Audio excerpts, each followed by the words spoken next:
Hola,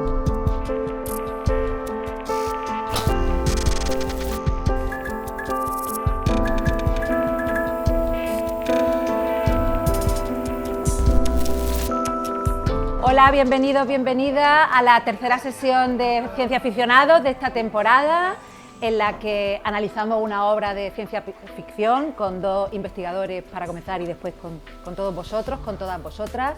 Este año hemos visto una película, hemos leído una novela y ahora hemos escuchado un podcast para la sesión de hoy. Esta iniciativa, como bien sabéis, pertenece a la Unidad de Cultura Científica y a la Fundación Española para la Ciencia y la Tecnología, que es quien financia esta y todas las actividades del Plan Anual de Divulgación Científica. Aquí quiero parar y quiero felicitar a todo el equipo de la Unidad de Cultura Científica por ese milagro que es Las que cuentan la ciencia, que fue el sábado pasado, todo un éxito en el Teatro Góngora. Es maravilloso que esto ocurra en nuestra ciudad, una iniciativa tan maravillosa, tan divertida, tan comprometida, en la que aprendemos tanto, así que quiero un aplauso de verdad para esta unidad, porque nos encanta que ocurran estas cosas en nuestra ciudad. Bueno, pues volvemos a Ciencia Aficionado. Hoy vamos a hablar de la que fue la primera ficción sonora española de la era de los podcasts, un podcast llamado El Gran Apagón, que se publicó en el año 2016. Y digo la primera ficción sonora en la época de los podcasts porque los que sois más mayores recordaréis las radionovelas que se emitían en la radio. Bueno, pues está en la versión 2.0 de aquellas radionovelas, podcasts que se pusieron muy de moda, los de ficción en Estados Unidos hace 2 décadas y que llegaron a España, o al menos la primera ficción sonora que se produjo fue en este año 2016. Empieza así, El Gran Apagón. El 11 de abril de 2018 se produjo la tormenta solar más intensa jamás registrada. 2 días después, el planeta quedó en completa oscuridad.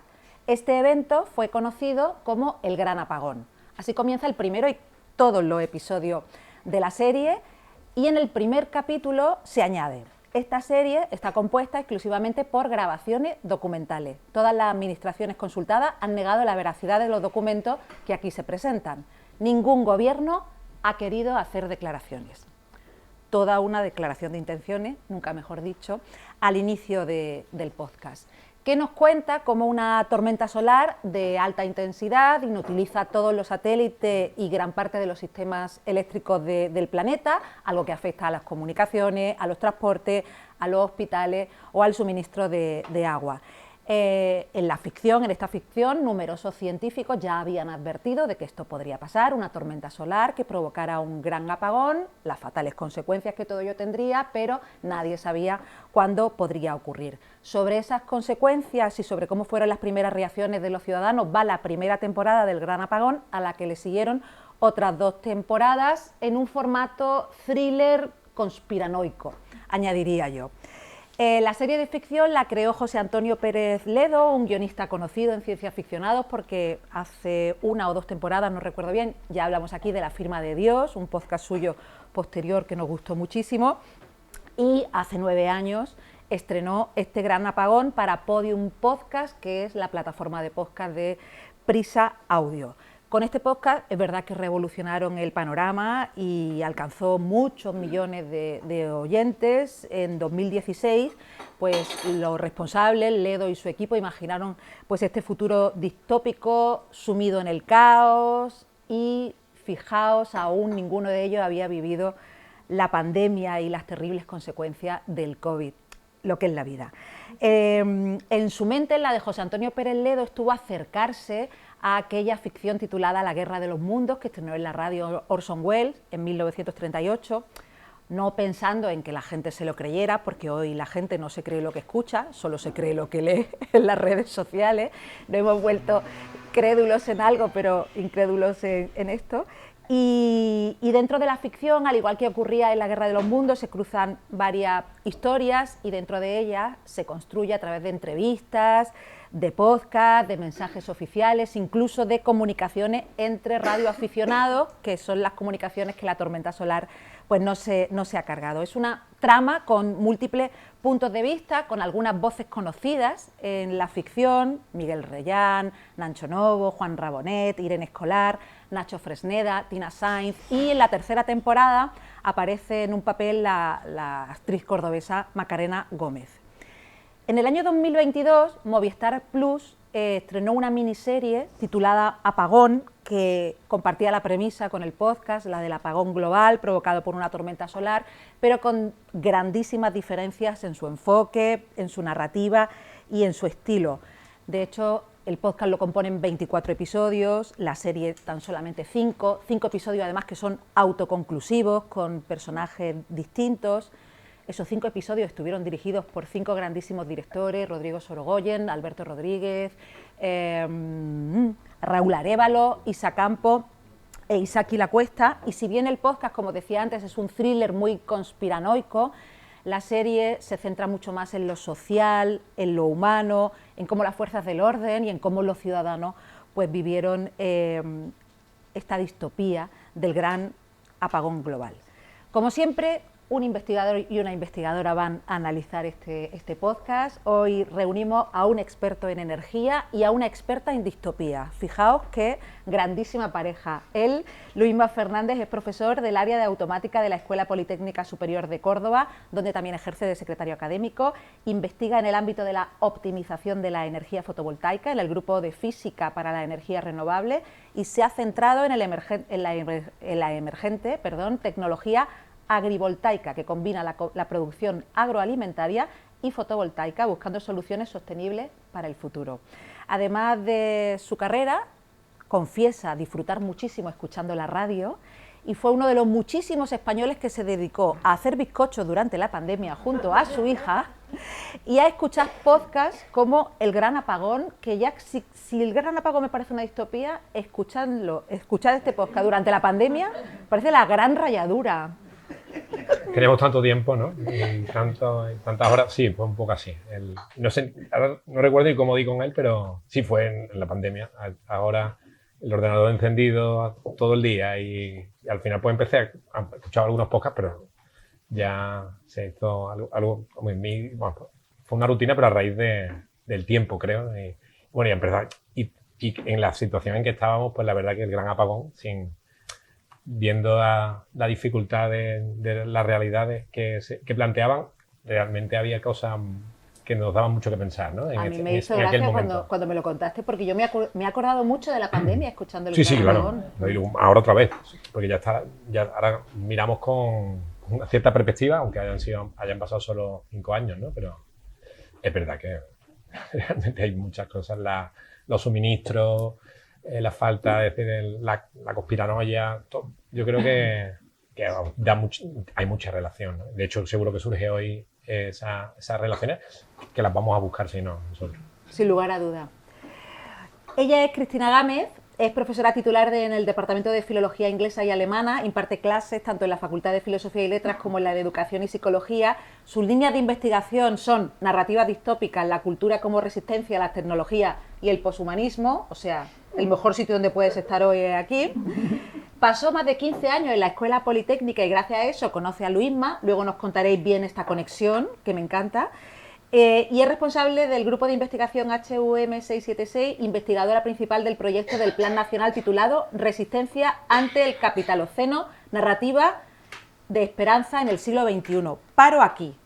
Este palabra de capitaloceno que no paramos de leerlo por todas partes y estoy segura que casi nadie sabemos muy bien lo que es. ¿Qué es el capitaloceno?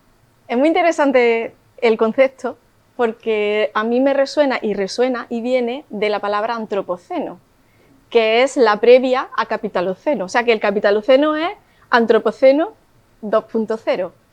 El capitaloceno es un concepto que se empezó a mover en el 2015, hace como 10 años, y lo que dice es que no estamos viviendo la era del hombre, del antropoceno, que dice que lo que estamos haciendo es cambiar el mundo. Nosotros hemos cambiado la estructura del mundo, la estructura geológica del mundo, dice el antropoceno.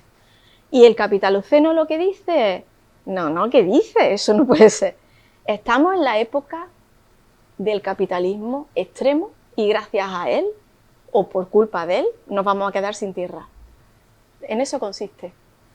Pensar en todos los problemas que estamos generando, o que se han generado en el mundo, desde el punto de vista del abuso del capitalismo extremo, ¿no? Del neocapitalismo o el neoliberalismo extremo. ¿Y hablamos de una teoría científica o de una ideología? Hablamos de un concepto que ha desarrollado un historiador económico y que aborda y explica por qué hemos llegado a esta situación desde un punto de vista histórico y económico. Entonces no es ideología. Muy bien explicado. Sigo con la biografía de Cristina, que es flipante. Bueno, su investigación se centra en la representación de la vulnerabilidad y la precariedad en productos culturales en lengua inglesa. ¡Guau! He de añadir.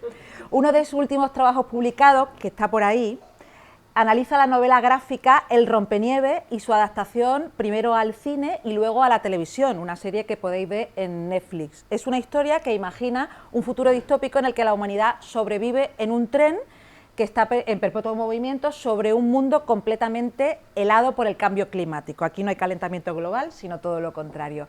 El estudio explora varias preguntas sobre la tecnología y su impacto en la humanidad, que son preguntas que se pueden plantear perfectamente aquí esta tarde sobre el gran apagón.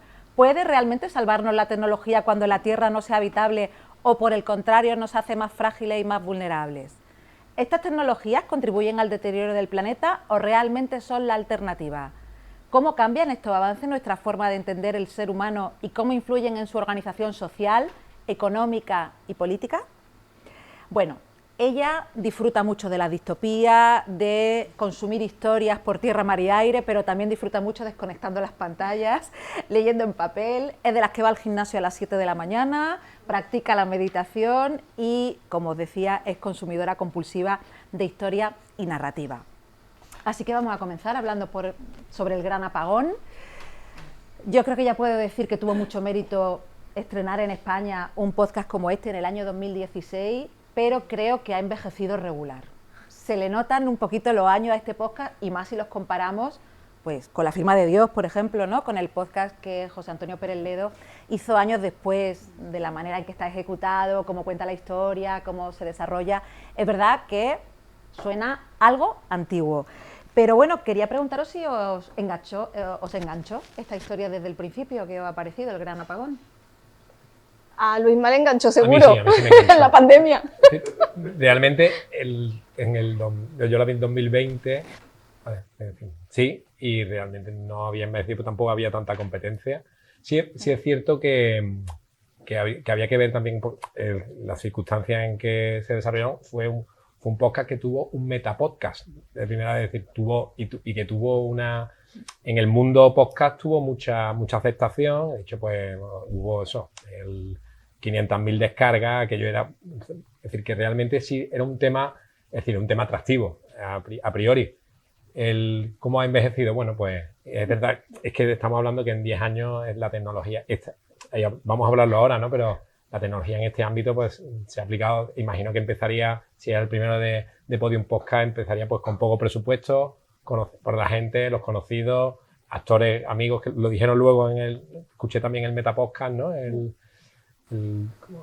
Después del apagón, ¿no? Sí, o tras el gran apagón. Sí. Efectivamente, pues. Es decir, y realmente pues se hizo con pocos mimbres, realmente tuvo mucha aceptación. Ahora, por supuesto, pues el propio Pérez Ledo pues ha hecho otras cosas mucho más actuales, es decir, la tecnología, es decir, aparte que pues tiene la posibilidad de, al estar mezclada la tecnología, de introducir muchos matices a lo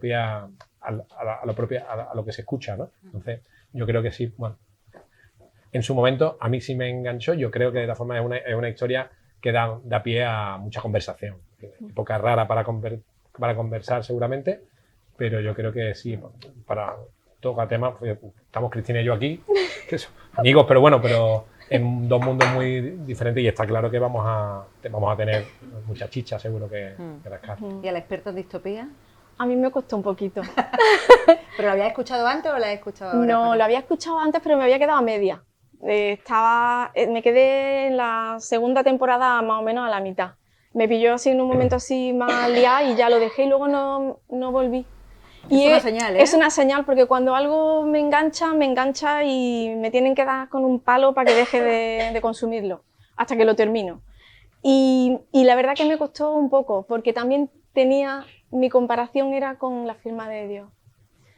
Y comparándolo con la firma de Dios se me quedaba un poquito...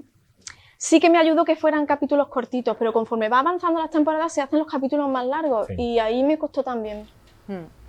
Sí, de hecho, comentaba la gente de Podium Podcast, como os decía, era el primer podcast en España, no sabía muy bien qué duración darle a los capítulos y los de la primera temporada duran todos 20 y pocos minutos.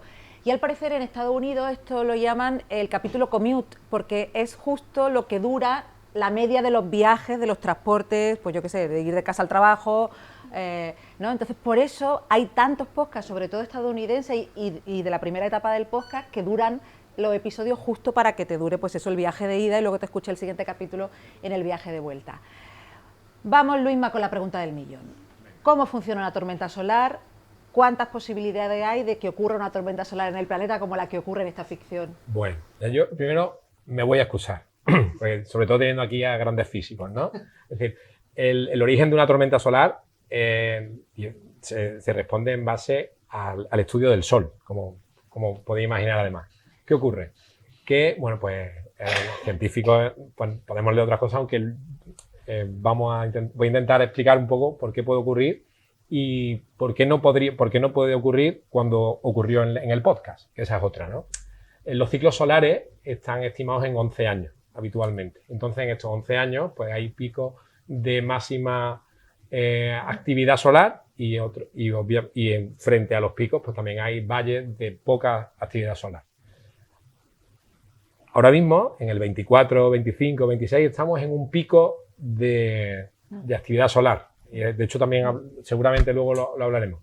En el año 18 y 19 no habría sido posible una tormenta solar porque estábamos en una época, como hemos dicho antes, en un momento valle. Entonces, viene, el Sol tiene una actividad y entonces puede coincidir que cuando el Sol tiene diferentes también partes en las que tiene erupciones, es decir, de partes debido también al sistema magnético, hay un momento dado que tiene erupciones solares que podemos llamar llamaradas, que también se llama en el mundo latinoamericano, y coincide que si la Tierra está de cara en ese momento a donde se está produciendo esta erupción solar, pues es cuando se pueden producir se llaman tormentas solares, pero hay dos tipos. Digo, tampoco quiero hacerlo muy largo, pero digamos una es lo que serían una expulsión de rayos, que son lo que va dentro de la luz, por tanto eso va a la velocidad de la luz,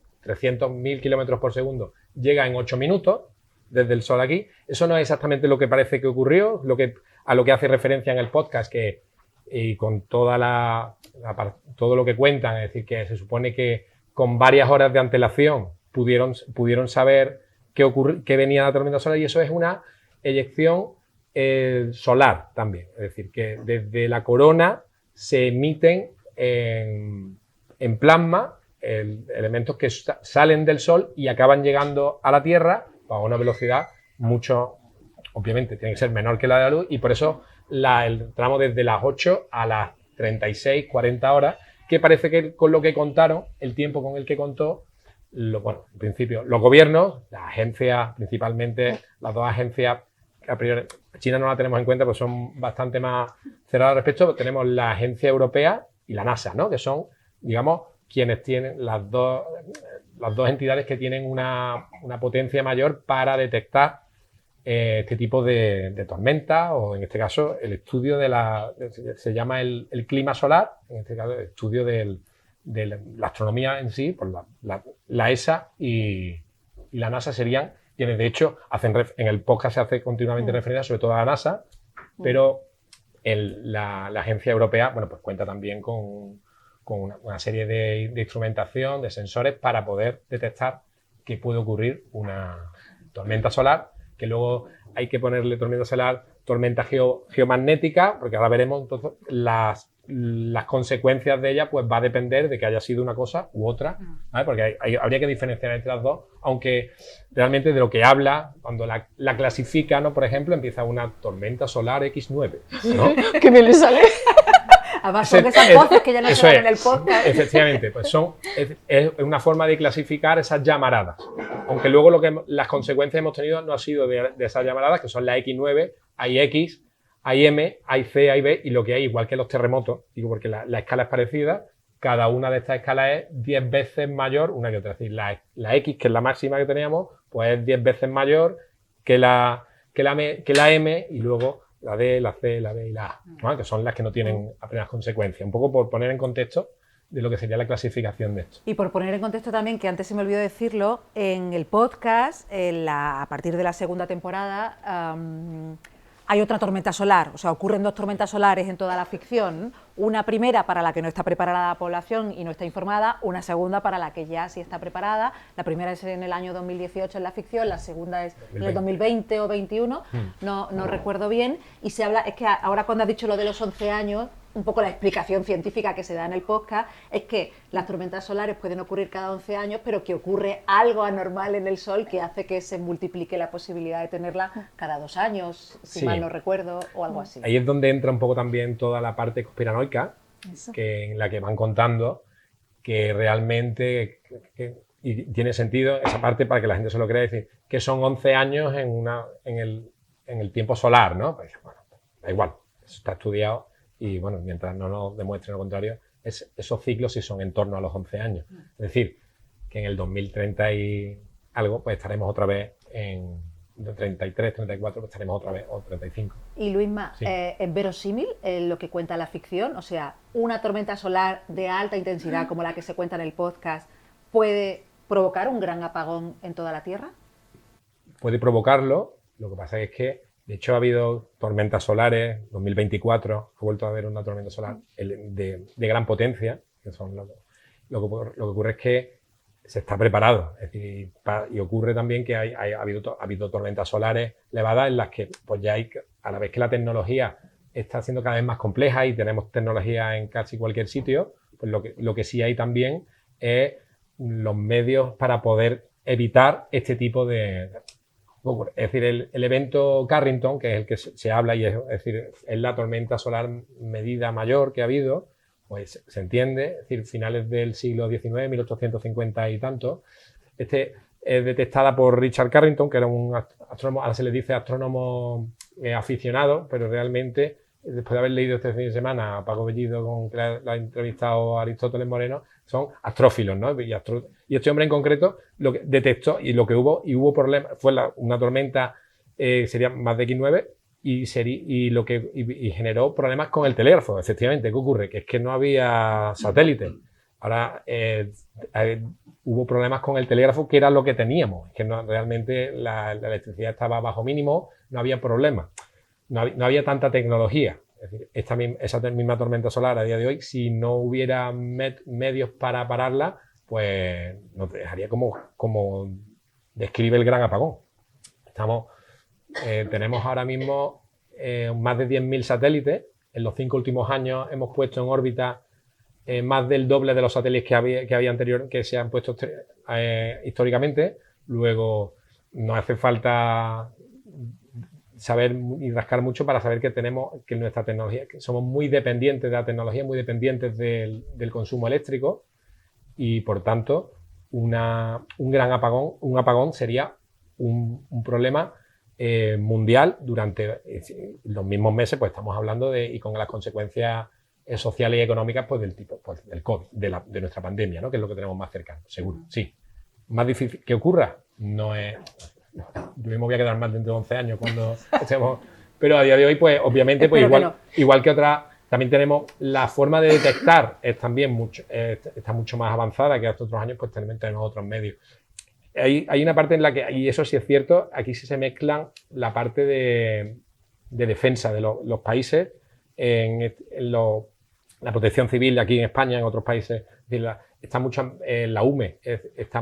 Mezclamos la parte de ciencia y tecnología, es decir, la ESA o el equivalente depende de los ministerios, digamos, científicos, pero las consecuencias están en manos de los ministerios de defensa. Es decir, que hay muchas de eso, de todo lo que estamos previendo para que no ocurra, que eso no es público en algunos casos, ¿no?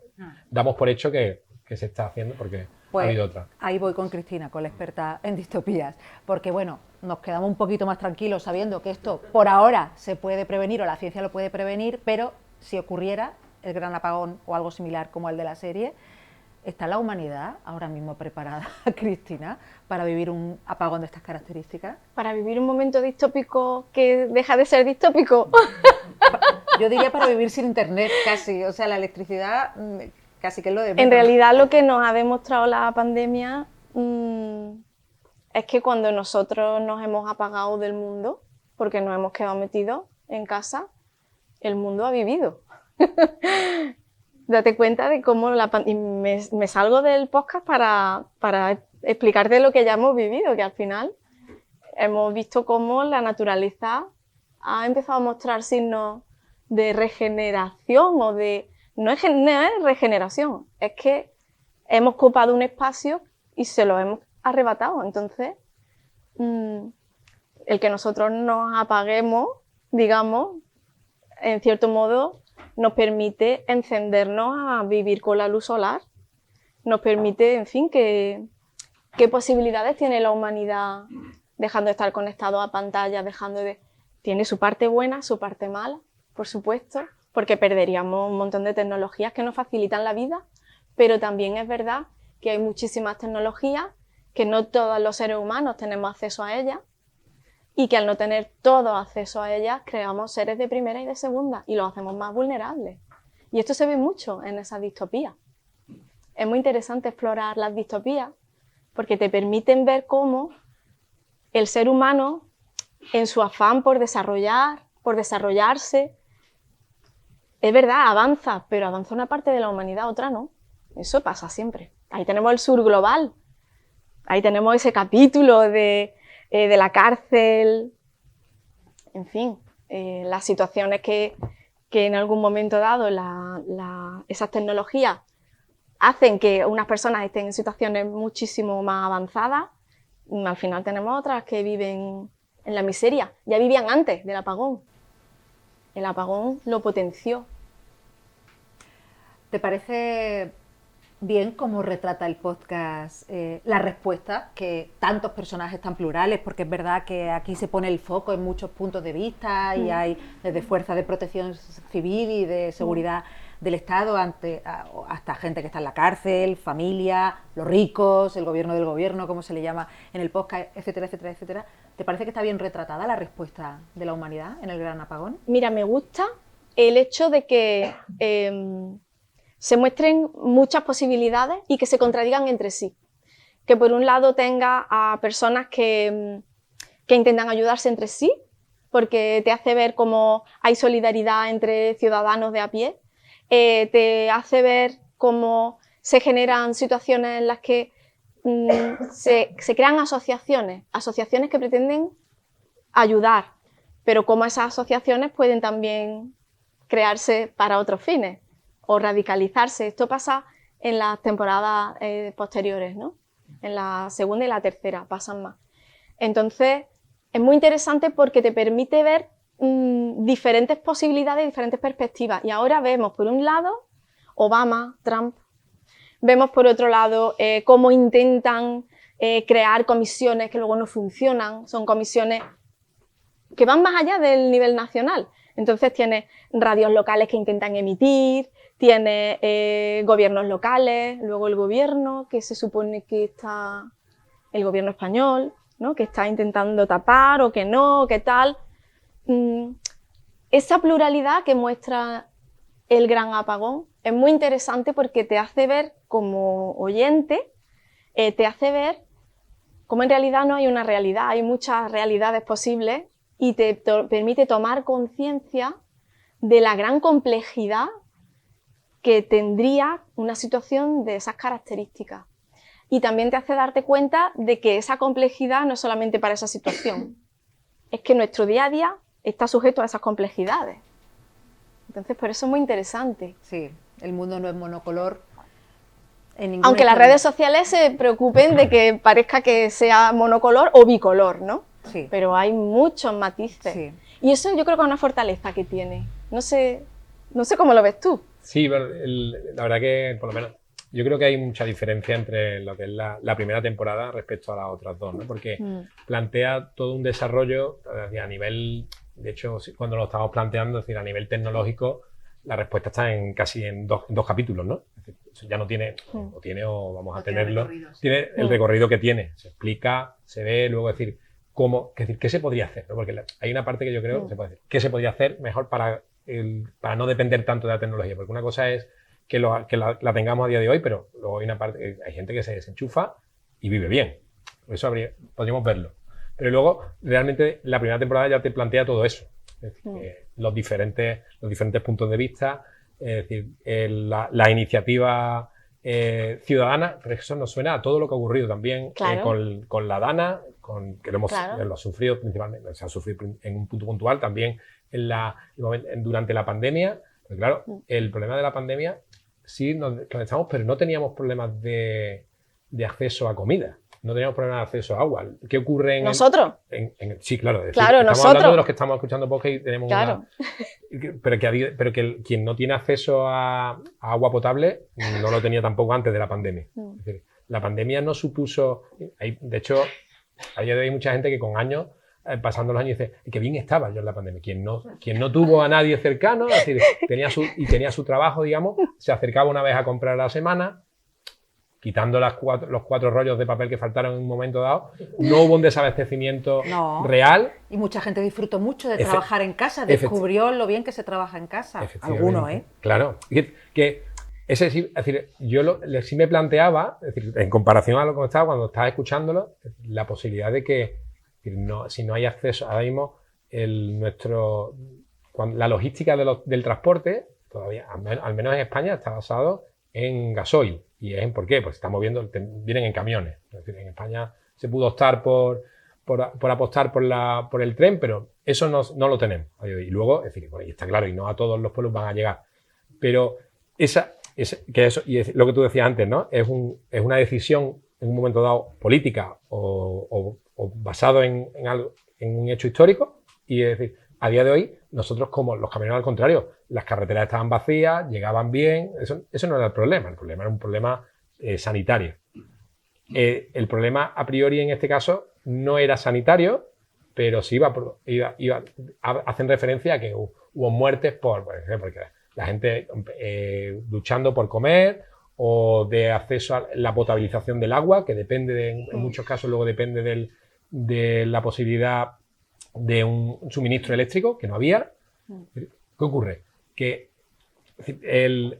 pasa un poco desapercibido, que es decir, según realmente hay una referencia que imagino que en otros países sería mucho mayor, es decir, por ejemplo, la energía nuclear. Hay un momento que se habla de que hay que apagarla. ¿Por qué? Porque se basan en agua, las paradas son tienen que estar mucho más programadas. Los que decimos la fotovoltaica, si no hay sol ya sabes lo que hay, no tiene energía, pero sabemos que la energía nuclear tiene que estar continuamente funcionando. ¿Qué ocurre? Lo que se planteó no fue que funcionara con lo que estaba, porque necesita aporte energético para hacer. Se planteó apagar las nucleares, que ocurren cuando hay accidentes normalmente o cuando hay una revisión. Nos daba pie todo esto a ver realmente a dónde podíamos llegar o a dónde no podíamos llegar. En este caso se habla de miles y casi de cientos de miles de muertos, ¿no? Es decir, por algo que no ha sido como en el caso de la pandemia, la razón principal por la que estábamos en las circunstancias en las que estábamos. Entonces yo creo que ahí sí daba pie, y lo que decía, y acabó, la primera temporada te da pie a todos esos perfiles y por supuesto con una gama de grises que yo creo que también eso sí nos hace llevar.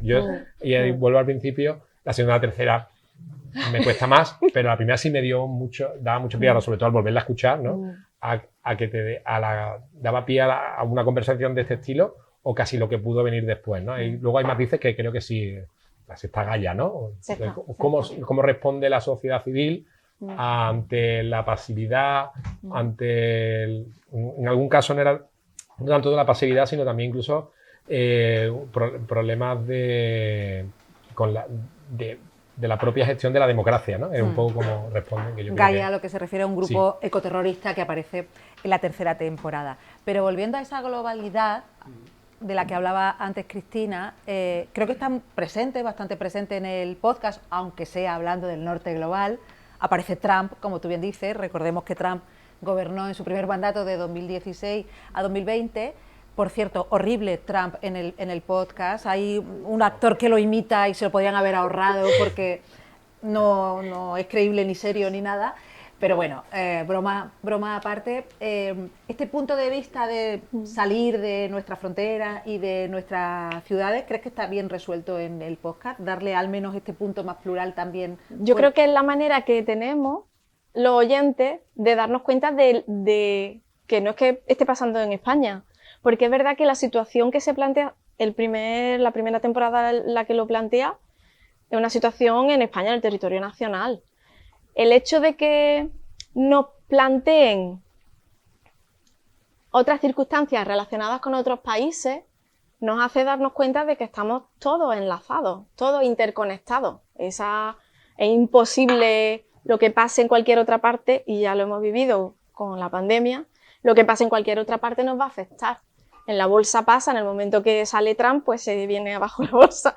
Entonces, es inevitable. El hecho de que estemos escuchando el podcast y hemos oído francés, hemos oído inglés, Hindi, ¿no? hemos oído incluso también diferentes dialectos, ¿no? O diferentes formas de hablar o acentos en España, ¿no? En el propio territorio. Te hace darte cuenta de, bueno, que hay una representación de todas esas realidades que están ahí. Yo creo que está bien para darte cuenta de la globalidad del problema, de que en realidad es un problema para todos. Claro. Y todos tenemos que dar respuesta, todos tenemos que posicionarnos. Entonces, es como te interpela. A ti el podcast te interpela para que, oye, tú, que no te puedes no te puedes quitar de en medio. Que están hablando aquí todo el mundo, está todo el mundo metido. Tú di algo tú. ¿Qué pasa contigo, oyente? No sé. Yo creo que tiene ese... Sí, de hecho, yo creo que debió haber una gran diferencia a quienes lo escucharon antes de 2020 y quienes lo escucharon después de 2020. O sea, antes de 2020, un oyente de este podcast puede plantearse qué haría yo ante una situación hipotetiquísima como esta, y quien lo escuchó después de 2020 a lo mejor pues pensó y reflexionó mucho de cuál fue su posicionamiento en la pandemia. Es que no podemos hablar del podcast sin hablar de la pandemia, ¿no? Es difícil irnos atrás y pensar en una situación prepandemia. Cuando escuchas el podcast, es difícil. Hombre, cambia mucho porque de hecho con Trump se equivocan, porque esto es en el 18 y ahora en el 20 y dan por hecho que en las elecciones anteriores iba a ganar Trump, gana Biden y ahora es cuando lo tenemos no deja de ser curioso porque, bueno, aparte de él, seguramente... Sí, pero al final la tecnología, todo lo que va escribiendo Pérez Ledo parece que se cumple. Claro, excepto esto, ¿no? Ahí, fíjate, en este caso, en el tramo de los 4 años, en 4 more years, en este caso no ha salido, no sé si podía ver si lo podíamos haber tenido ya 8 años atrás y lo habríamos olvidado, pero no sé, ahí da pie hay algunos guiños un poco. Es decir, el único país que avisa a su población de que va a ocurrir algo es Corea del Norte, ¿no? Y luego hay un podcast posterior que es Guerra 3, también basado en que llega a Corea del Norte, Pérez Ledo también, que juega en ese sentido de le ha dado peso a que si pensamos en una dictadura, es decir, piensa en Corea del Norte, ¿no? Dice, bueno, pues es la única que avisó a toda su población con varias horas. También tienen menos tecnología, que un poco, ¿no? Saben siempre que cuando han salido los soldados coreanos que han ido a Ucrania, dicen que el referente que es más grande que han tenido ha sido que han tenido acceso a internet. Y hay muchísimas historias que no sé si serán verdad o mentira, pero eso es lo que le ocurre es decir, es una sociedad que está fuera de la tecnología. Es decir, seguramente les costó menos o tuvieron menos problemas, aparte que los avisaron, les costó menos adaptarse a este cambio de gran apagón. Es decir, pues la gente sigue viviendo. Y ya yo quiero ir un poco a ¿qué se puede hacer respecto a esto? Hay forma ahora mismo la forma en que llega la energía a nuestras ciudades, a nuestros pueblos, es a partir de un sistema centralizado, en el que hay mucho transporte de energía. Las líneas que vemos vamos por carretera, a cualquier sitio. ¿Qué ocurre? Eso hay una alternativa a este tipo, hay una alternativa clara, bueno, que se estudia, que es la energía distribuida. Es decir, que es lo que seguramente, a lo mejor si lo han escuchado, seguramente es con las comunidades energéticas. Porque yo consumo la energía que está cerca y la produzco realmente con lo que tengo a mi alrededor. Pues ya sea, incluso no vamos a entrar hoy en el problema de nuclear sí o nuclear no, pero incluso con los pequeños reactores nucleares también podría entrar en ese pool, ya cada uno que lo vea como quiera. Pero habitualmente lo que se está pensando en este tipo de estructura es que yo tengo un molino eólico, la fotovoltaica, el agua, si lo tengo, y la energía procede como mucho 10 kilómetros, 15, 20, en ese radio. ¿Qué ocurre? Si hubiera dado o el equivalente a un apagón, no necesita. ¿Por qué se apaga? Pues porque hay problemas en las comunicaciones. Si la comunicación es más corta, es más fácil en un momento dado, es más fácil de resolver si hay un problema, es decir, de arreglarla, y no es los problemas que llevamos asociados a pues, el transporte, a cómo funcionan los transportes, en este caso las grandes centrales nucleares o hidráulicas o del tipo que sea están donde están, mientras que se habla también de una economía de la energía mucho más participativa, en la que cada uno tiene su plantita. Es decir, quien tiene ahora pensamos, pues se iba en su momento la gente de irse al campo. Pues si tienes allí, son normalmente sistemas aislados en los que son pocos los casos, pero que la gente vive con unas baterías que ahora...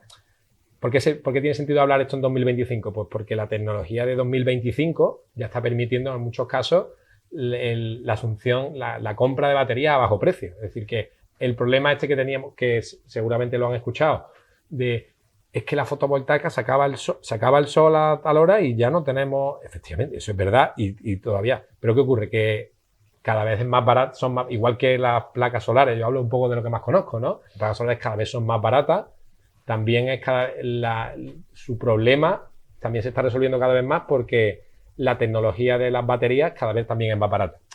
Vamos hablando de ahora con el podcast. Entonces, pues eso también da una perspectiva diferente a cómo podría haber ocurrido en otro tipo de situaciones. He puesto el ejemplo de Corea del Norte, que es al contrario, que seguramente lo que haya es, pues en algunos sitios seguramente no hay luz en algunos casos. Pasa igual en regiones de África.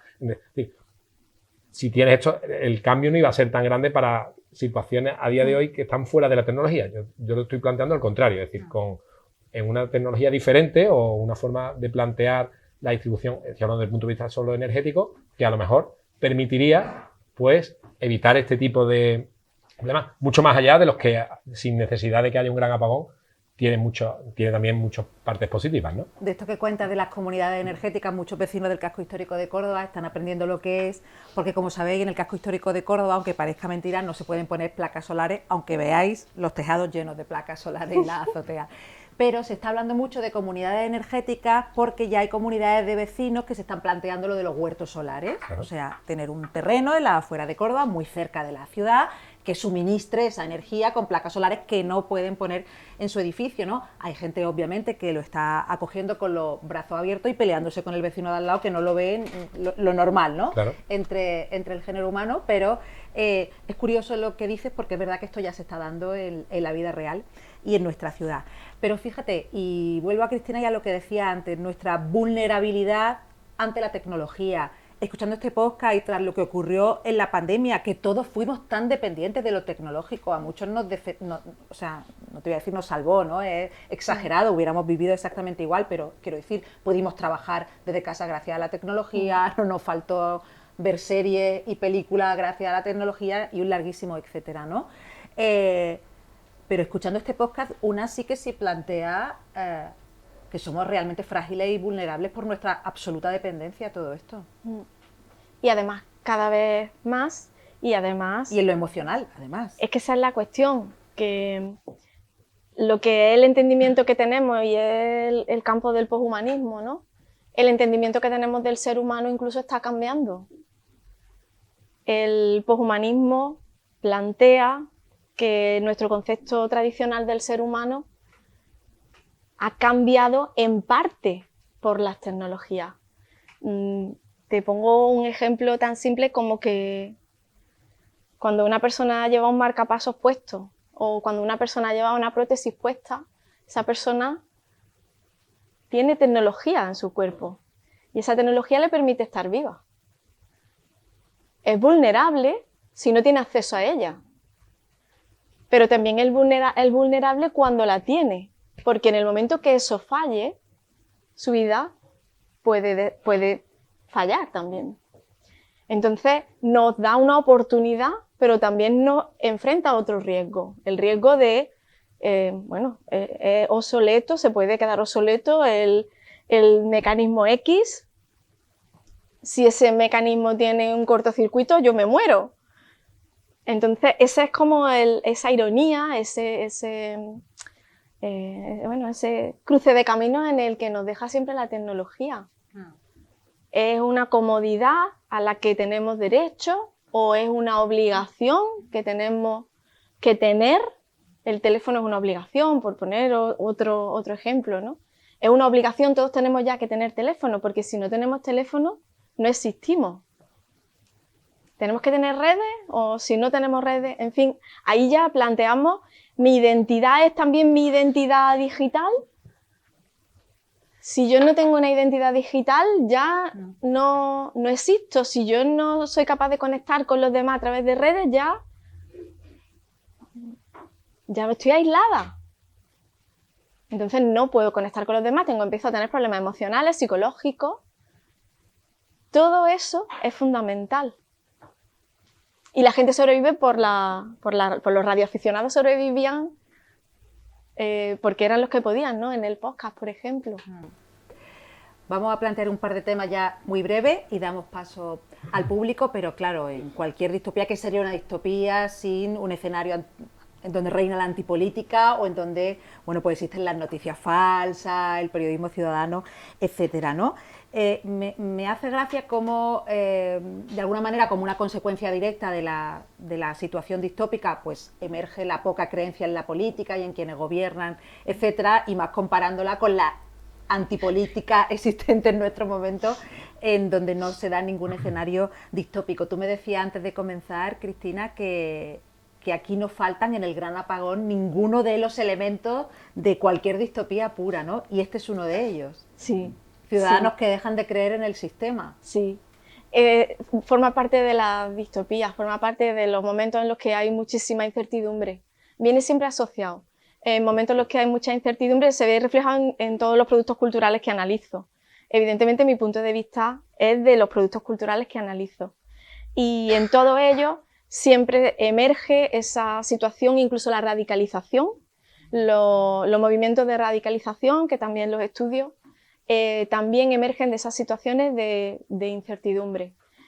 Aquí la clave va a estar cada vez que estamos hablando de que hay algo ahí detrás oculto, que hay todo esto es una conspiración, y la política falla y esto está todo ese entramado está relacionado siempre con las distopías y está basado en esa se nutre de esa incomodidad en la que estamos. No me siento representada por el poder y como no me siento representada por el poder y el poder no solamente no me representa, sino que además no hace su trabajo, ya no ni siquiera ni que me represente a mí, no hace su trabajo, sino que carga contra mí, antipolítica, está servida en bandeja, vamos, es así. Y se ve muchísimo en el podcast, se ve muchísimo.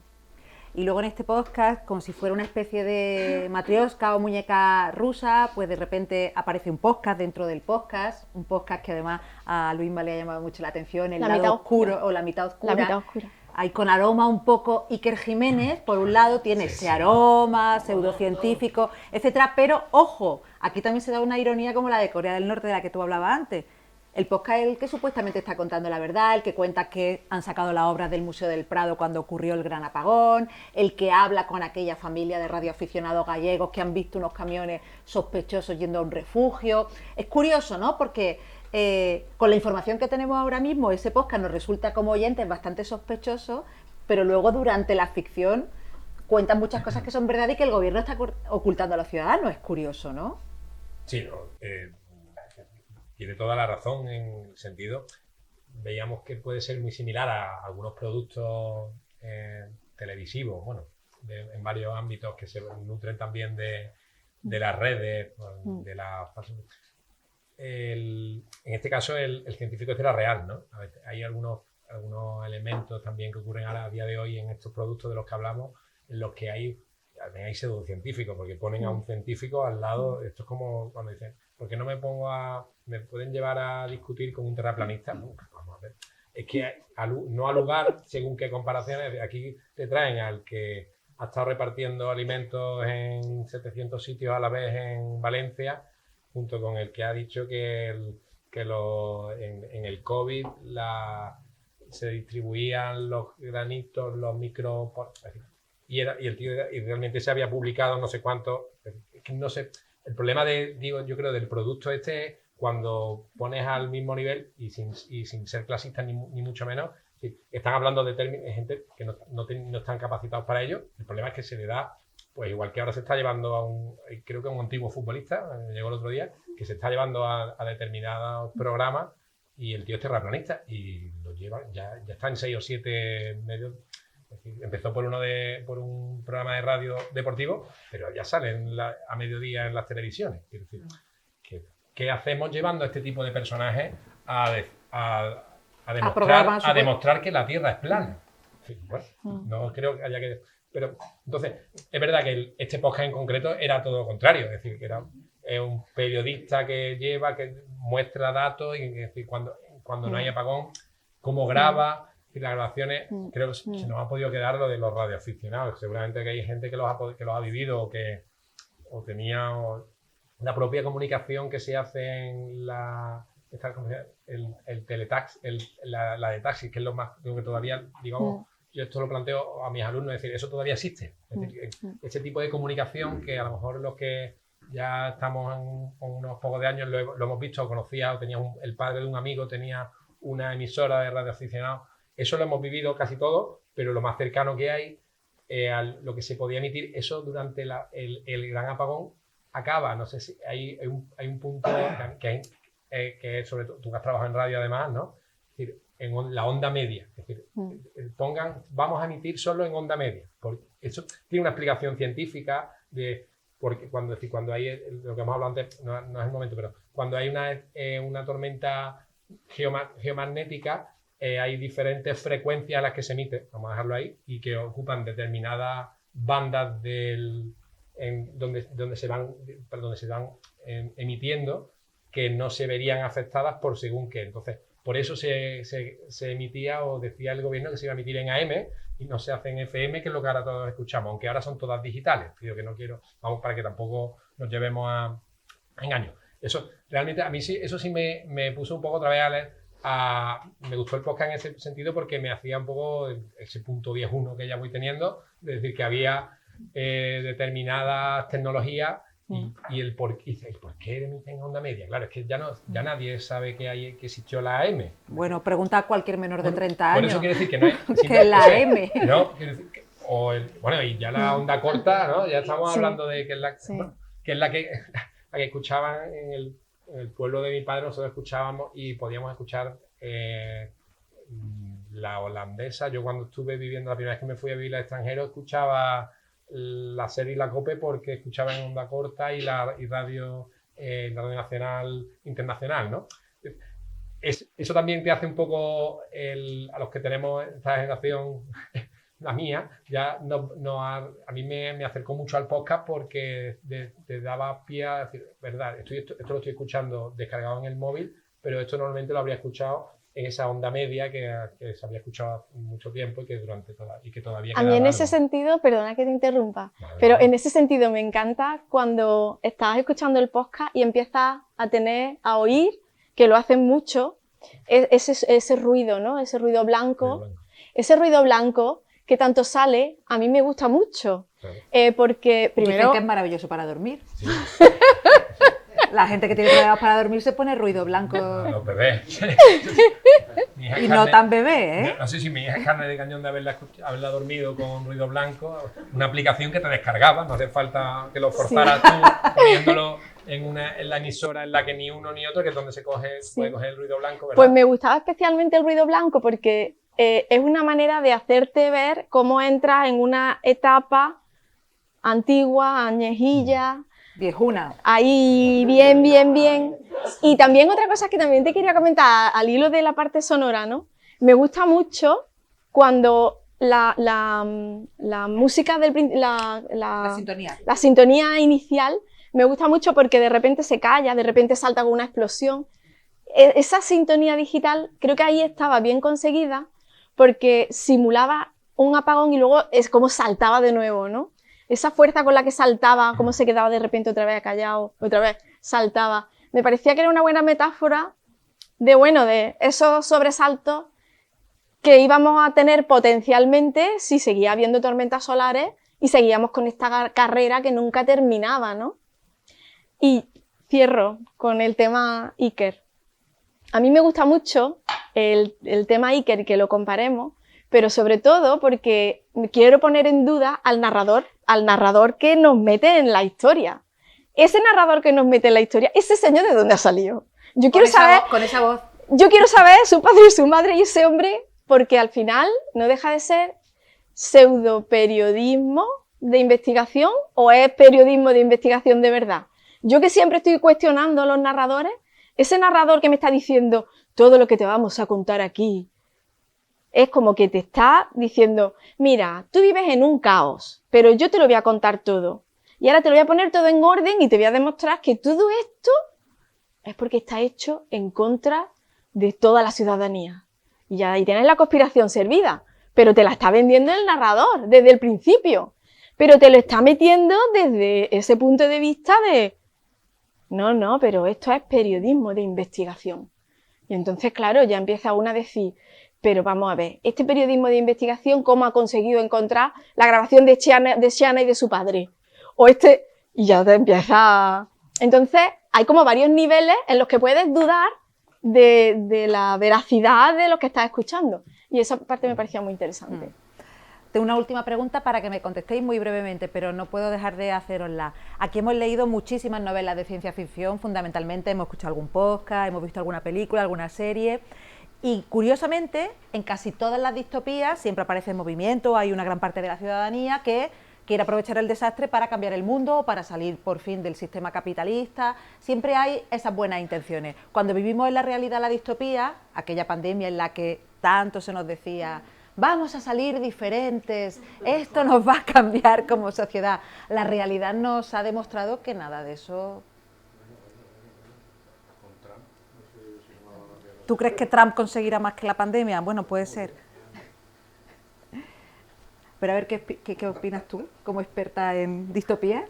Yo pienso que la condición humana es la condición humana. Da igual los desastres. Y pienso que la ciencia, pienso que el arte, pienso que la filosofía tienen en su mano las herramientas para hacernos despertar y darnos cuenta.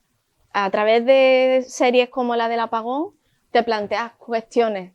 La filosofía hace igual, la ciencia hace igual, porque arroja luz sobre eso que no sabemos. Al final pretenden acabar con la incertidumbre que nos lleva a esas situaciones que nos ponen en riesgo de acabar como especie. Pero es inevitable porque estamos en unas mecánicas mundiales de extracción de recursos de donde sea, recursos naturales, incluso recursos humanos, de mano de obra muy barata, cada vez trabajar supuestamente menos horas, pero al final estamos todos conectados todo el rato. En fin, que no le veo una solución fácil, teniendo en cuenta que ya nos hemos olvidado de la pandemia y que pensamos con nuestra mentalidad de seres humanos y nuestra memoria alcanza a una generación atrás y a una generación adelante, como seres humanos que somos.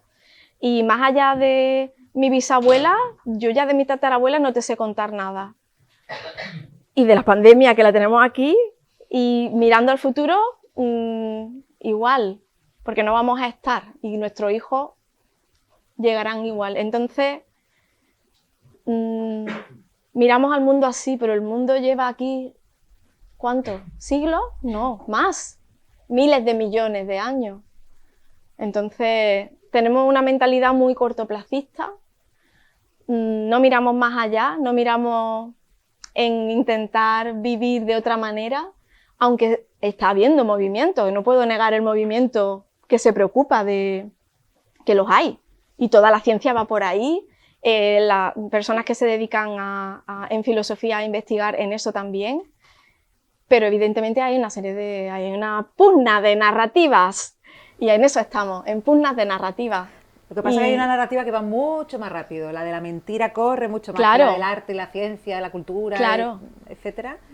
Y no sé cómo se lucha contra eso, no sé si tú tienes alguna respuesta, Luisma. Algo de onda media, onda corta, algo que... Bueno, si es que eso al final es como lo veas, ¿no? Es decir, que esas mismas herramientas que hacen que corran tan rápido se podrían utilizar, o sea, pero yo no voy a ser quien diga de esta solución. Yo lo que sí veo es que es fácilmente también, no es tan difícil llegar a soluciones diferentes. Me refiero, antes hemos hablado pues, del ejemplo de la comunidad energética de los vecinos y vecinas del centro. Sí, pues no hace falta, que a lo mejor, y seguramente no lo hemos visto por redes, pero yo lo he visto más por cartelería. Es decir, eso sí que es ya, que te enteres de algo por cartelería y no por las redes sociales. Pues a lo mejor... Eso es analógico. Eso, efectivamente, pero seguramente te da, al final la gente sí que todavía vivimos algunos en el centro, pero bueno, cada vez, pero puede que nos quede ahí algún rescoldo de que nos puede dar las soluciones fáciles, siempre van a estar a la mano de la velocidad, hablaba antes de la facilidad con que se propagan mentiras, pero luego pues vamos a tener que intentar, pues seguramente desde la educación, seguramente estamos invirtiendo en que las niñas y los niños de ahora tengan un pensamiento crítico. Estamos ayer 11 de febrero. Es decir, eso es muy importante, que desde pequeñitos los niños sepan qué es lo que hay y cuáles son las fuentes importantes o las fuentes a las que hay que tender, ¿no? Luego es verdad que si tu padre o tu madre o tu primo al lado te va diciendo otra cosa, pero no puede, de nuestro lado no puede quedar, ¿no? Estás preguntando a nosotros, a mí no me queda otro, sobre todo porque tengo que defender lo mío, ¿no? Que es a lo que me dedico. Pero además creo que es importante, sobre todo, que esas soluciones que existen, pequeñas, más grandes, basadas muchas en tecnología, nos pueden dar un poquito de chance, ¿no? De chance. Bueno, a ver qué dice nuestro público, ¿no? Estamos abiertos, están nuestros investigadores abiertos a vuestras preguntas, a vuestras opiniones sobre el gran apagón, si lo habéis escuchado, si habéis visto la serie, lo que os apetezca decir, a mano alzada. Siempre tardamos en romper el hielo. Bueno. Pues venga, empezamos y luego Jesús. Pues a ver, tengo varias preguntas. Primero, ¿hemos llegado ya a tener una tormenta X9 o hemos llegado a X2? ¿O sí. ¿Ha habido X9? De hecho, lo del 9... Vamos, yo no soy... El mismo Jesús sabe algo más incluso. Lo que sí hay algunos casos en los que incluso los sensores que hay se han... Dilo en inglés. Es que lo leí el otro día. ¿Que se han chamuscado? Claro. Hemos llegado a cargarnos. Que me lo está preguntando en inglés, overwhelmed. Que se han Estuve leyendo el chamuscado. otro día, no por otra cosa. Que se han uno visto también tiene que leer desbordados. estas cosas Se han para- visto Mira, el otro día desbordados, nos saturados, dio ¿no? Pablo el dato cuando preparábamos esta Eso. sesión de que en 2024 se Claro. produjo una ¿Sí? tormenta solar de nivel X9. Claro. Existe, pero además que en algunos casos, con los sensores que hay, no creo que era el día pero los sensores te los puedes cargar incluso. Y sobre todo, hay una parte que no se ha comentado, que es que menos mal que tenemos atmósfera, sobre todo hay una parte que casi todas las tormentas solares se absorben gracias a la atmósfera.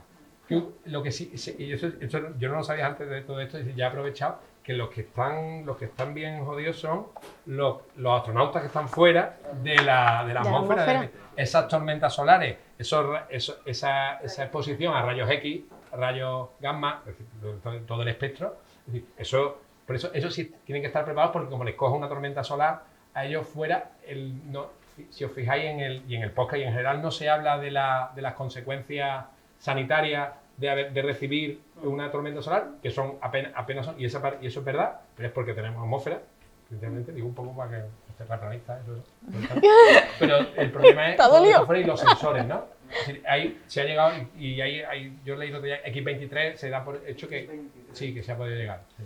Vale, y también has dicho que aunque haya tormentas solares intensas, tenemos maneras de defendernos, de detectar y yo me pregunto cuáles son esas defensas.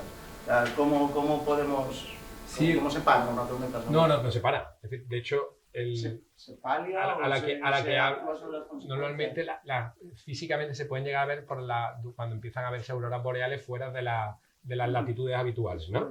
Eso que es un poco, ¿qué ocurre? La detección con instrumentación en vez de finales del siglo XIX, como se tenía cuando el evento Carrington ese al que hemos antes hecho referencia, a lo que tenemos a día de hoy es que esa detección es más rápida, es temprana. Además, y los sistemas además antes yo lo he criticado, no de forma, sino los sistemas que tenemos de prevención, es decir, en el movimiento de la energía y todo esto, están preparados de alguna forma, pero ¿qué ocurre? Que ha habido en tormentas solares parciales que hay en Canadá, que ha habido ejemplos en México también, generaron problemas, lo que pasa es que en las que se pudo apagones parciales y en 4, 5, 6 horas se pudo soportar.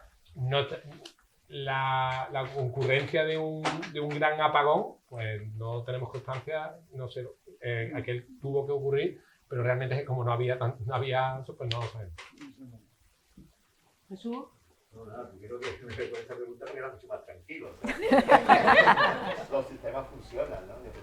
Porque yo creo que el apagón tal como sale ahí es mucho peor que la pandemia, desde todos los puntos de vista. O sea, los números de muertos que has puesto me parecen muy, muy pequeños. Es que todos los sistemas de comunicación, los hospitales, cómo funcionan, toda la gente que está, todo. O sea, pero hay muchos generadores en este podcast, hay muchos generadores. Sí, ¿cómo se llamaban los...? 3 meses, para 3 meses. ¿De dónde trae el material que hace falta para alimentar los generadores? ¿Cómo lo trae? O sea, los aviones simplemente. Los aviones. Los aviones no solo... Es decir, el problema no solo es que no tuvieran comunicación, sino que es que a la altura en las que en algunos casos vuelan son los que les podría afectar. ¿No? Le afecta directamente, no es que tengas problemas de comunicación, sino que a esa altura a la que ya están, de la atmósfera, a la que están ya, a los que vuelan los aviones, sería una consecuencia directa sobre el propio avión. Eso es, que cae todo su sistema y el sistema. Perdón, eso es la ficción. Yo voy a hacer las preguntas que se acaba de hacer. Yo lo que quiero ver es, o sea, las tormentas solares, ¿cómo afectan a un avión, por ejemplo? O sea, lo que estaba diciendo es, sí. Es decir, vamos a recordar esto de cuando la atmósfera está la ionosfera, ¿no? Sí. También, un momento dado. Esa parte, que es la que queda, hay un momento dado en que los aviones que vuelan a partir, no sé, hay una altitud estándar. A partir de ahí, pues ahí sí lo que ocurre es que el problema magnético que hay, o el geomagnético ahí, sí le afecta a las propias transmisiones del equipo en sí. Es decir, es como la instrumentación del equipo se te rompe aquí abajo, pero si se te rompe arriba, pues una cosa que deja de funcionar en la Tierra, por ahí mucho. Es decir, es lo que nos está pasando aquí ahora, pero a un avión sí le puede llegar a ocurrir. Que yo ya no sé qué tipo de equipo tiene para poderlo paliar. En aeronáutico ya no sé, pero si hay algo, pero que a esa altitud es a la que puede ocurrir un efecto directo, pero que también, igual que hemos dicho antes, pues hay también hay formas también de paliarlo. Pero ya es otra de las diferente a lo que te ocurre a ras de tierra, que está más que la atmósfera lo ha paliado, digamos, de alguna forma. Pero un avión se quedaría sin comunicación. Sí, sin comunicación, no, y aparte, no solo la comunicación. Los GPS. Lo que puede ocurrir, es decir, eso, los GPS, en esas bandas están, el avión no funciona con GPS, ¿no? Pero a esas bandas en las que funcionan también los GPS. Porque lo que hablamos antes, la onda media sí se transmite a una en la que no ocurre. En la frecuencia modulada sí daría problemas, es lo que estamos hablando. En el avión lo que ocurriría es que en sí el propio avión dejaría, es decir, algunos de los instrumentos del avión dejarían de funcionar y eso pues, podría llevar a lo mejor a que, da igual, que no tenga comunicación, es que se rompe el avión, no es tanto el... Sí, bueno, pero puedes planear y a Sí, lo bueno, mejor porque puedes sé, no, aterrizar en yo alguna sé, parte, ni vamos a... somos de- En el Atlántico. Sobre lo que estáis comentando, debiera haber asuntos bastante sensibles porque al hilo de lo que estáis comentando me llamó la atención porque hace unos días por cuestiones de trabajo tuve que ir a Francia y cuando aterrizábamos era esta vez de que estaban las nubes que se podía cortar, vamos, totalmente. Y es la única vez que me ha pasado en mi vida que comentaron el piloto que nos iban a pedir no que pusiéramos los dispositivos en modo avión, sino que los apagáramos completamente, todos, los ordenadores, los teléfonos y todo, porque decía que iban a utilizar un sistema de aterrizaje automático. Que eso a mi mujer que no le gustan un pelo a los aviones, cuando se lo piden se le pusieron los pelos de punta. Claro. Y es porque no venían ¿Aquí no? nada. Pero Entonces, eso no te asustaste. y Jesús sabe que yo me duermo despegando con la Este cabeza. se duerme hasta que llega. Ese sistema funciona en Suiza desde hace muchos años. ¿Qué sistema? En Suiza funciona ese sistema de aterrizaje. Aterrizaje automático. Pero este hombre decía que dependía del avión, pero que a lo que voy es que debe de haber algunos asuntos Claro. que sean Sí, especialmente que sensibles porque interactúan. la electricidad que puede generar un móvil o un ordenador al lado de lo que estamos hablando debe ser ridícula, me imagino. Pero sí, sí. Jesús, ¿te habías terminado? No, pues solo es decir que el pobre Luis lo hubiera pasado fatal por el gran apagón, a diferencia de la pandemia, porque había que poca escuchaba. ¿Qué bizcocho hacía? Fíjate que es mucho peor. Y tanto. Ya sí. Bueno, a lo mejor preferimos la pandemia porque es lo que conocemos. Claro. Pero sí, estoy contigo en que lo del gran apagón es mucho peor. ¿Alguna intervención más? ¿Preguntas, comentarios? ¿Habéis escuchado el podcast? ¿Queréis rebatir Yo algo? tenía una pregunta. Después de la experiencia de la pandemia, yo creo que en el podcast se hace mucho hincapié, sobre todo en la temporada primera, en el miedo de los gobiernos, digamos, a ser públicos, a comunicar a sus ciudadanos la verdad y prepararlos por miedo al pánico, ¿no? Después de la experiencia de la pandemia, teniendo en cuenta, como ha dicho Jesús, que la diferencia no es lo mismo la pandemia que este gran apagón que se nos describe en el podcast, ¿vosotros pensáis o pensamos en general que los gobiernos deben de ocultar a los ciudadanos estos grandes posibles problemas para evitar el pánico o pensáis que la ciudadanía está preparada para afrontar una situación de emergencia y no entrar en pánico? Y yo, perdonad que antes he intervenido, una pequeña intervención ahora, con el tema de que no hemos cambiado. Yo creo que hemos cambiado. La sociedad ha cambiado después de la pandemia. No solo por la pandemia, no tanto por el hecho de la pandemia, sino por todos los movimientos de pospiranoicos, de posverdad, que han infectado, digamos, la política y han infectado el comportamiento social. En general, los cambios en la humanidad, los que en algún momento de nuestra vida hemos leído historia y los que seguro que aquí hay gente que lee más historia de la que he leído yo, los cambios no son de hoy para mañana, son graduales. Y por tanto, yo creo que la sociedad que está surgiendo post pandemia va a ser distinta y está siendo distinta de la que teníamos antes de la ¿Mejor o pandemia. peor? Pues ni mejor ni peor, distinta. El mejor o peor ya lo veremos y depende de para quién. O no lo veremos. O no lo veremos. Entonces, respecto al tema de la necesidad de ocultar a los ciudadanos, Yo lo veo claro que hay que... Yo por una... que hay que avisar. O si no, que se lo digan al presidente de Valencia. ¿Qué ocurre? Al final lo que tienes que tener, y eso se pone de manifiesto, no en esta canción, pero sí en el primer capítulo de la serie, hay un problema de protección, se centra en protección civil y a fin de cuentas lo que estamos contando, es decir, tiene que contar con medios, que es lo que en algunos casos pasa. Si llegas a un punto siglo XXI en el que desde el año 2008 ha estado recortando servicios públicos de alerta, servicios de hospitalizaciones, ahora vamos a hacer de advertencia, es decir, también en ciencia, está claro que de alguna forma, si contamos con los medios, o contaban con unos medios buenos, los que tienen que avisar, pues a lo mejor se da la capacidad de que se puede poner en cuestión de 24 o 48 horas, que es con lo que se supone que contaban, ¿no? Que lo dijimos al principio, ¿no? Desde que parece que se detecta hasta que va a llegar, no estamos hablando de los 8 minutos de la velocidad de la luz, sino que tiene esos 48 horas, se nos avisó también con 48 horas que nos cerraban cuando la pandemia, ¿no? Es decir, nos dijeron, el sábado ya va a salir, no sé cuánto. Seguramente estamos, como sociedad, estamos preparados para que nos digan en 24 horas que va a ocurrir determinadas cosas. Bueno, el ejemplo que ponía el podcast era en Corea, que allí están todos preparados, porque si no, el que no esté preparado se lo quitan del medio.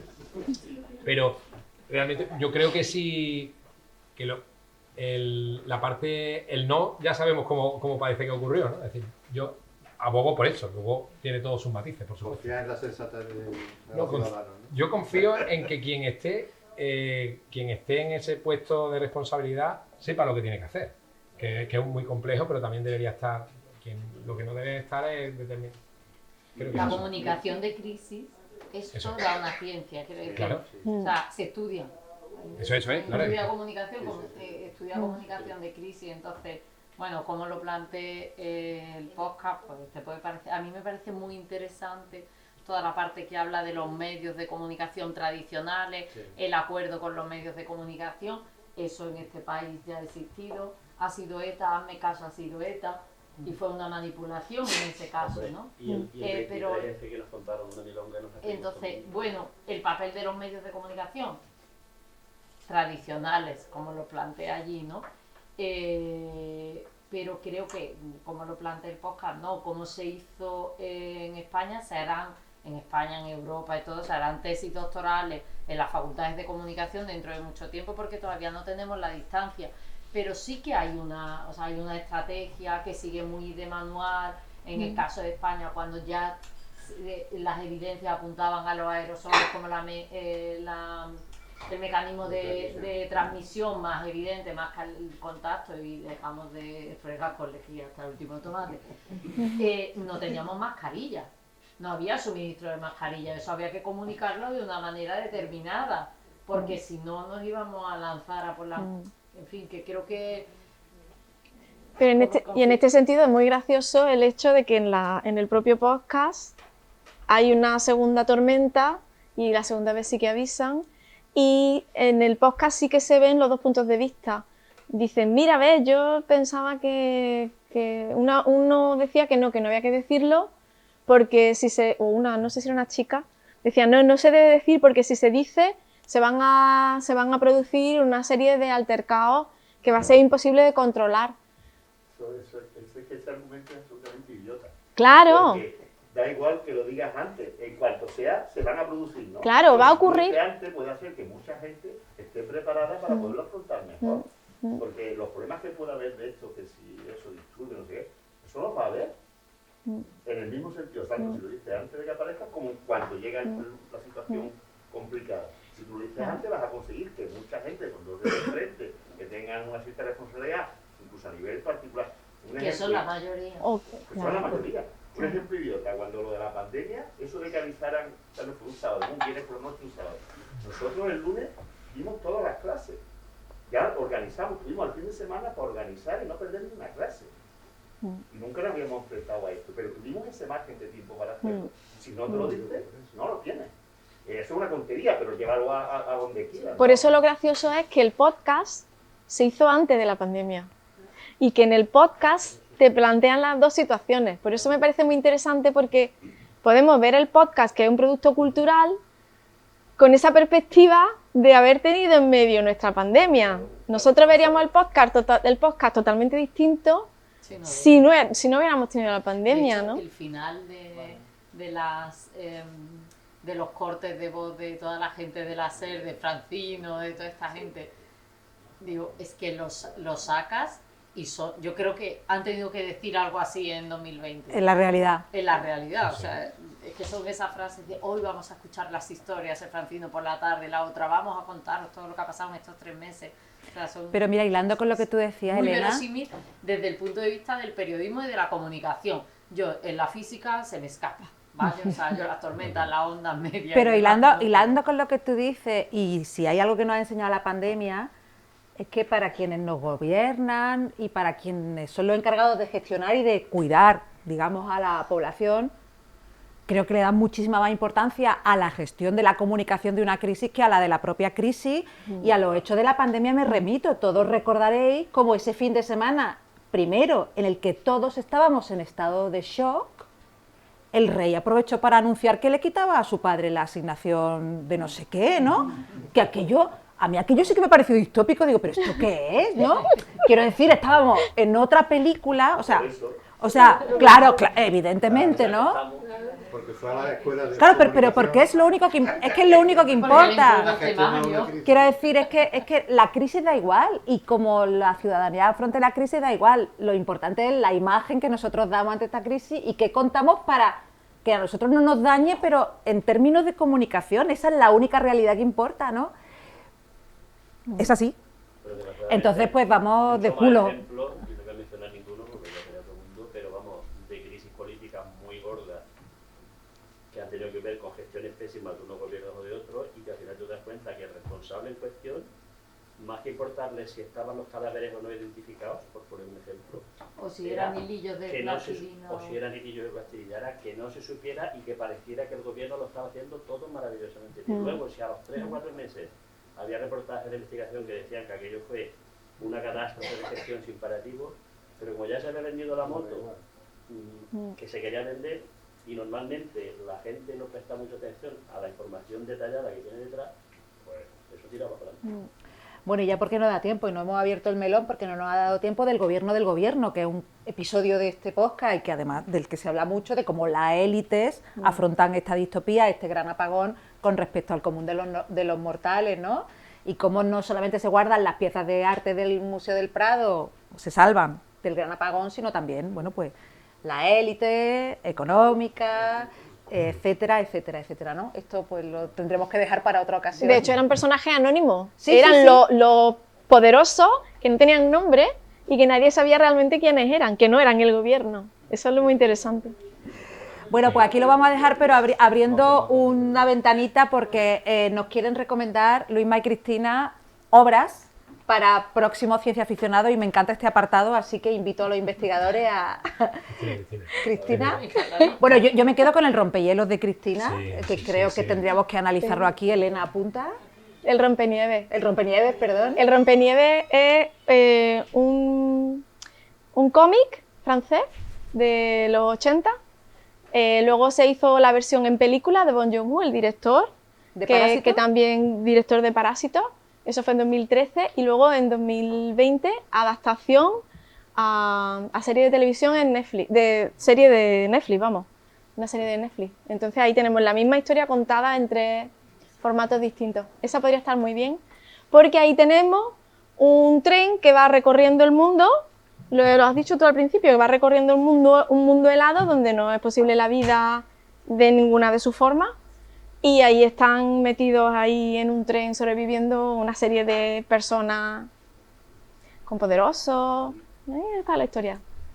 Me parece muy interesante analizarlo además y si es posible, ¿no? Científicamente es posible sobrevivir así.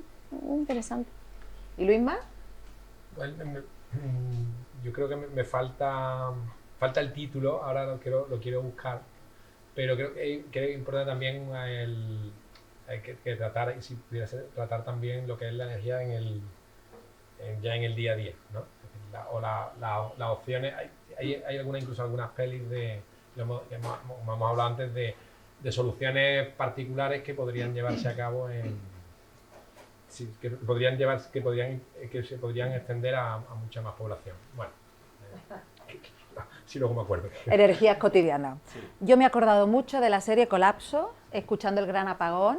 Es una serie francesa, está en Filmin, es muy interesante, además cada capítulo es en plano secuencia y habla pues de una distopía y de cómo la sociedad responde ante esa realidad distópica, y está muy bien, y creo que también es muy analizable en ciencia aficionado. La que sí, en Filmin, yo la vi ahí, no sé si estará en otra, se llama Colapso, es francesa. La que sí analizaremos en la próxima sesión, que será la última de este año, es una novela, Guía del autoestopista galáctico, escrita por Douglas Adams. La cita es el 26 de febrero, así que os da tiempo a leerosla, y van a estar con nosotros pues una filóloga también, Luisa Lesage, y un físico, David Galadí. Así que nos vemos el día 26. Muchas gracias a todos y a todas.